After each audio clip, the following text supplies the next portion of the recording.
What's up, guys? This is Daniel from Apologetics.com, where science, reason, and Christianity meet. Today I want to talk about an issue that a lot of people think that may be needed for a politician, and that is that politicians need to be a Christian. I want to address that issue quickly here. But as I'm doing this, I just want to remind you that comes from a larger document I wrote on Apologetics.com, where I talk about 12 ideas or huge mistakes that a lot of times Christians make when talking about elections and politics and stuff like that. And it has a lot of other things in there as well, the ideas and thoughts, some things that I think about when I go to the polls and I choose my candidate. So I've talked about some of these other ones in other videos. If you have not checked those out, please do. So everything should be online.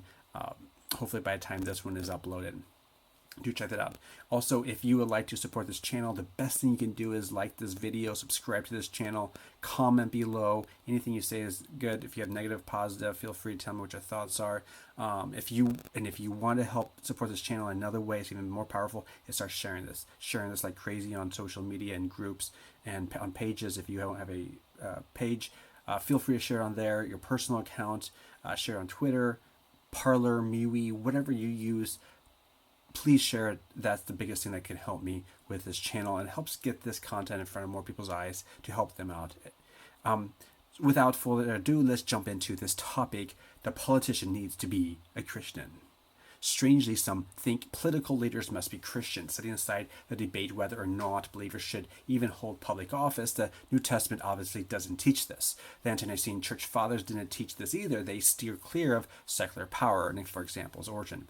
The U.S. founding fathers didn't have this criterion either. In fact, they forbade the religious test for office.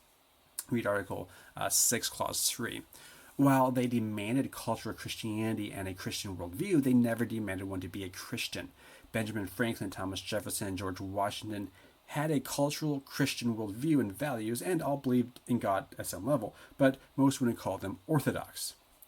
You want your company CEO, the town cop, your local school teacher, all to be ethically and just, all to be ethical and do justly their jobs. You want a wise leader who can make hard decisions, will protect and defend the citizens, and promote righteous and just policies. We need someone who has a Western Christian values and virtues. Having that, however, doesn't necessarily mean that one's orthodox. Wouldn't we applaud an atheist helping Jews escape Nazi ovens? Wouldn't we applaud an unbeliever hiding runaways in the antebellum South? Personal character is an excellent guidepost every election. However, we are giving candidates who are all far from perfect. We need to vote for the one who promotes the greatest good and against those who promote the greatest evil. As I pointed out in my opening, the elected morals mirror the electorate's morals. And I noted this before in my opening part of this document. If you want to go back and read it, feel free, or the video where I talk about it.